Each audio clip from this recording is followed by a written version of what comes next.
Olá a todos. Na aula de hoje nós vamos falar um pouco mais sobre a legislação ambiental brasileira, que vai servir como pré-requisito para estudar o gerenciamento de resíduos. Então, o que nós temos hoje na legislação brasileira? A Constituição brasileira encabeçando tudo. Dentro dela a gente tem um capítulo sobre o meio ambiente.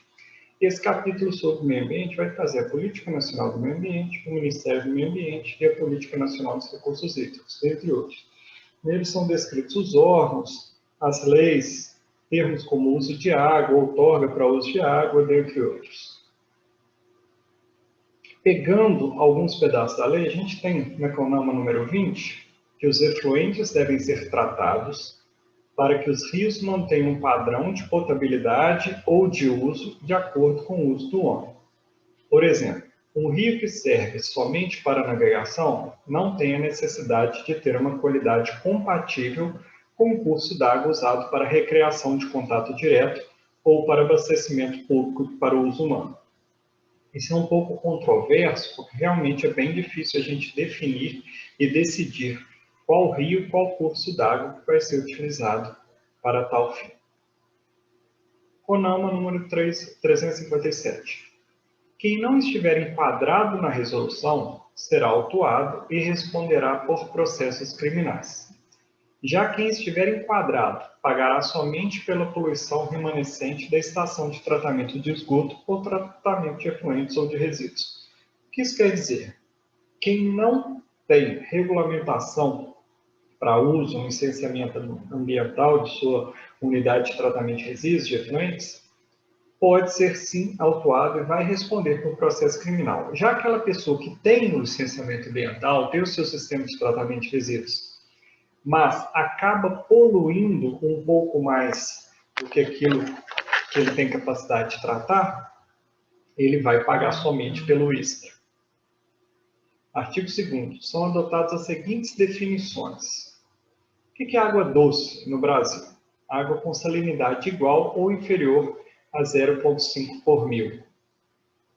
Água salobra, água com salinidade superior a 0,5 por mil, inferior a 30 por mil.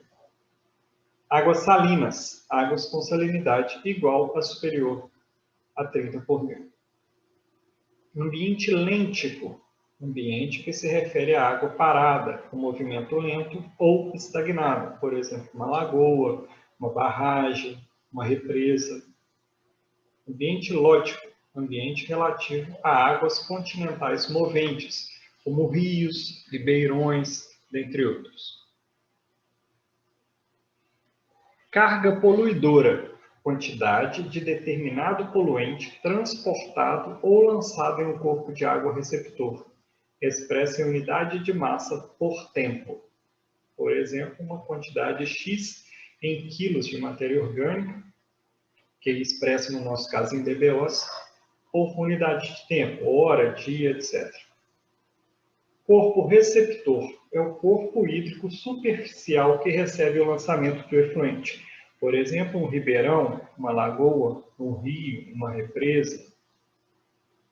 A Lei nº 6.938 de 1981 traz disposição sobre a Política Nacional do Meio Ambiente, seus fins e mecanismos de formulação e aplicação e da outras providências.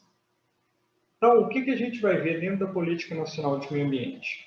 Ela cria o SISNAMA, que é o Sistema Nacional de Meio Ambiente, com o objetivo de assessorar o Presidente da República nas diretrizes para essa política. Cria o CONAMA, que é o Conselho Nacional do Meio Ambiente, que é o órgão consultivo e deliberativo desse sistema. Institui também o Ministério do Meio Ambiente, que planeja, coordena, controla e supervisiona a Política Nacional de Meio Ambiente.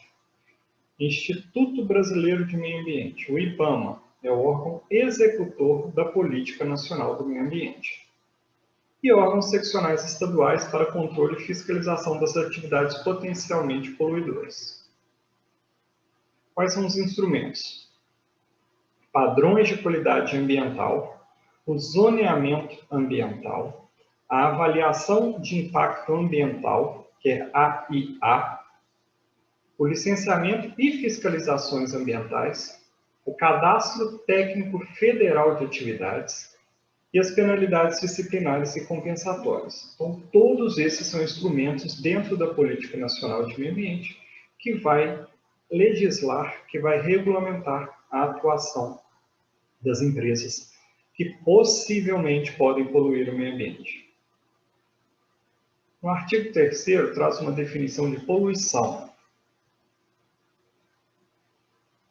É a degradação da qualidade ambiental resultante de qualquer atividade que, direta ou indiretamente, prejudique a saúde ou bem-estar da população, crie condições adversas às atividades sociais e econômicas, ocasione danos relevantes à flora, fauna e qualquer recurso natural, ocasione danos relevantes aos acervos histórico, cultural e paisagístico, e lance matéria ou energia em desacordo com os padrões ambientais estabelecidos nas leis.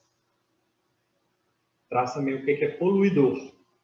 É a pessoa física ou jurídica, ou seja, pode ser uma pessoa ou uma empresa, de direito público ou privado, pode ser um órgão governamental ou uma empresa privada, que seja responsável direta ou indiretamente por atividades causadoras de degradação ambiental. Como assim indiretamente? Por exemplo, eu tenho uma indústria, ela gera resíduos e eu não sou capaz de processar na minha unidade esses resíduos. Então, eu pago para um terceiro processar esses resíduos para que ele não cause um dano ao meio ambiente. Mas esse terceiro vem indiscriminadamente e lança esse resíduo num corpo d'água. Eu, indiretamente, sou responsável por esse lançamento. Por quê? Porque fui eu que gerei esse resíduo. Esgotos. Antigamente era comum chamar de esgoto tanto as tubulações condutoras às águas servidas, quanto as águas que escoavam por essas tubulações. Atualmente, esgotos são os despejos provenientes das diversas atividades que, para serem realizadas, é necessário o uso de água. Ou seja, o esgoto auxilia a escoar determinado resíduo. Ele funciona como um veículo. A gente tem os esgotos doméstico, industrial, agrícola e pluvial. Como eu disse anteriormente sobre a responsabilidade indireta, ela vem de encontro com o princípio da responsabilidade do gerador. Então, é o princípio do poluidor-pagador. Trata-se de uma norma do direito ambiental que consiste em obrigar o poluidor a arcar com os custos da reparação do dano por ele causado ao meio ambiente. Movimentos importantes sobre este tema: a Declaração de Estocolmo, de 1972, Conferência das Nações Unidas sobre o Meio Ambiente, que é a Rio 92, a Constituição Federal Brasileira, de 1988. Pontos importantes. De forma similar ao poluidor-pagador, aplicam-se os conceitos também de usuário-pagador. Ou seja, eu compro alguma coisa, eu faço uso de alguma coisa que vem a poluir posteriormente o meio ambiente. Então, eu também sou responsável. O pagamento de licenças ambientais e similares não constituem condescendência ao ilícito ambiental, ou seja, eu pago para que uma empresa funcione conforme a regra, para que eu tenha um sistema de tratamento de resíduos funcional, mas isso não quer dizer que o fato de eu ter um sistema de tratamento de resíduos registrado, que eu possa lançar erroneamente mais do que aquilo que é permitido. A Constituição Brasileira, seu parágrafo 2º do artigo 225. Aquele que explorar recursos minerais fica obrigado a recuperar o meio ambiente degradado de acordo com a solução técnica exigida pelo órgão público competente na forma da lei. Isso é interessante, pessoal, porque vem de encontro com tudo que a gente vem observando no nosso estado de Minas Gerais, e que muitas vezes o órgão público não é capaz de exigir essa recuperação do meio ambiente degradado pelas grandes mineradoras. Artigo 14. O poluidor é obrigado, independente da existência de culpa, a indenizar ou reparar os danos causados ao meio ambiente e a terceiros afetados por sua atividade. É aquele caso que eu disse do princípio de responsabilidade do gerador. Você gerou o resíduo, você é responsável por ele até o seu correto destino e tratamento. O gerador de resíduos pode vir, então, a ser responsabilizado por danos ambientais causados por terceiros que transportem, tratem, armazenem ou disponham seus efluentes ou resíduos. É exatamente o princípio da responsabilidade do gerador. Quem gerou vai ser responsável por esse resíduo até o seu destino correto. Quem polui deve pagar as despesas resultantes das medidas de prevenção, a redução dessa poluição e a luta contra a mesma deve ser sempre suportadas pelo poluidor. Ou seja, eu gerei o resíduo, eu pago pelo combate a essa poluição. Então, licenciamento ambiental. O que traz a Resolução CONAMA de 97? A resolução define que o órgão ambiental competente é o responsável pelo licenciamento de projetos em fase de localização, instalação, ampliação e operação de empreendimentos e atividades consideradas efetivas ou potencialmente poluidoras. Então, pessoal, no nosso caso, o órgão estadual que vai legislar sobre isso e vai fiscalizar. Então, o licenciamento ambiental foi iniciado no Brasil na década de 70 e foi incorporado à legislação federal como um dos instrumentos da Política Nacional de Meio Ambiente. O Rio de Janeiro foi o primeiro estado a legislar sobre essa matéria, com o Decreto-Lei de 75, tornando obrigatória a prévia autorização para atividades com potencial poluidor, exigindo, então, o licenciamento ambiental. As etapas do licenciamento ambiental. A gente tem licença prévia, ou seja, na fase preliminar do planejamento da atividade, você deve entrar com o pedido de licença prévia. A licença de instalação, autorizando o projeto de implantação, ou seja, se você fizer exatamente aquilo que você propõe e está correto o seu projeto, eles te autorizam a implantar este projeto. E licença de operação, permite a operação da atividade conforme estabelecido no projeto e na implantação. Se você fez um projeto correto e o construiu corretamente, o implantou corretamente, você tem a licença de operação registrada e permitida, ou seja, autorizada para funcionamento. Passo para vocês agora, pessoal, um vídeo sobre licenciamento ambiental. Um abraço a todos. Um dos assuntos mais importantes, mais procurados, mais estudados por quem é da área ambiental e particularmente um dos que eu mais gosto é o licenciamento ambiental de atividades. Vamos falar sobre isso hoje nesse vídeo, explicando o que é o licenciamento ambiental, qual a sua obrigatoriedade para quais atividades e empreendimentos. Vamos explicar também sobre as suas fases, LP, LI e LO, o que é avaliado em cada uma dessas fases. Vamos ver tudo isso hoje nesse vídeo.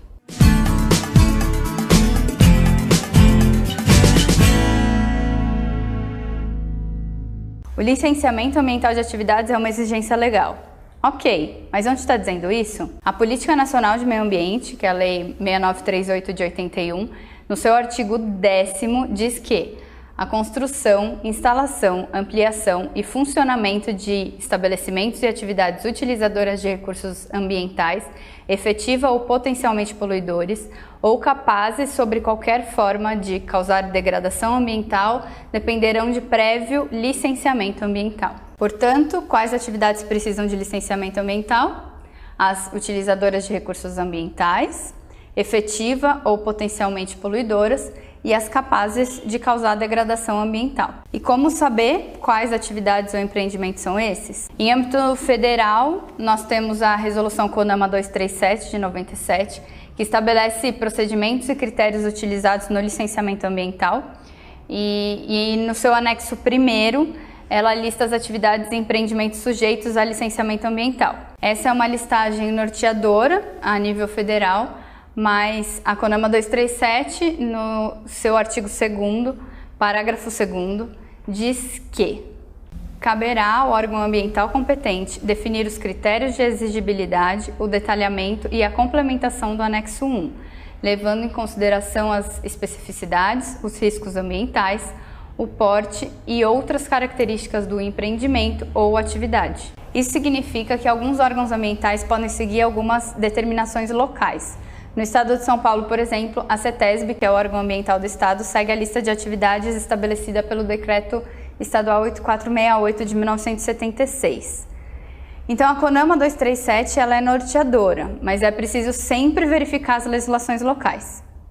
E o que efetivamente é o licenciamento ambiental afinal? A legislação define como sendo um procedimento administrativo pelo qual o órgão ambiental competente licencia a localização, a instalação, a ampliação e a operação de empreendimentos. Basicamente, é uma autorização emitida pelo órgão ambiental para determinada atividade ou empreendimento e em um determinado local. O licenciamento é um procedimento chamado de tripartite ou trifásico, porque é composto por 3 fases.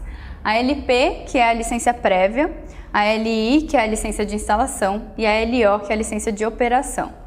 Na LP é avaliada a viabilidade do empreendimento ou da atividade, o projeto básico, o local e a tecnologia a ser utilizada. Na LI é avaliado se todas as exigências da LP foram cumpridas, avaliado o projeto executivo e a permissão da construção. Ou seja, ela autoriza o empreendimento ou a atividade a se instalar.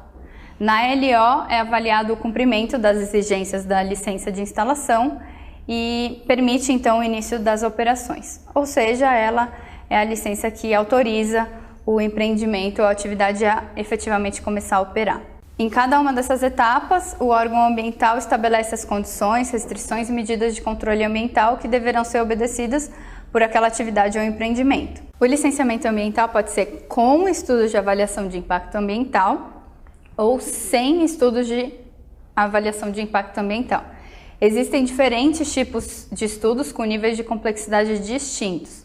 A gente pode falar mais sobre isso em vídeos futuros. Mas agora você já sabe o que é licenciamento ambiental, quais as suas fases, LP, LI e LO, e o que é avaliado em cada uma delas. Onde está estabelecida a exigência legal do licenciamento e onde buscar a listagem norteadora das atividades passíveis de licenciamento.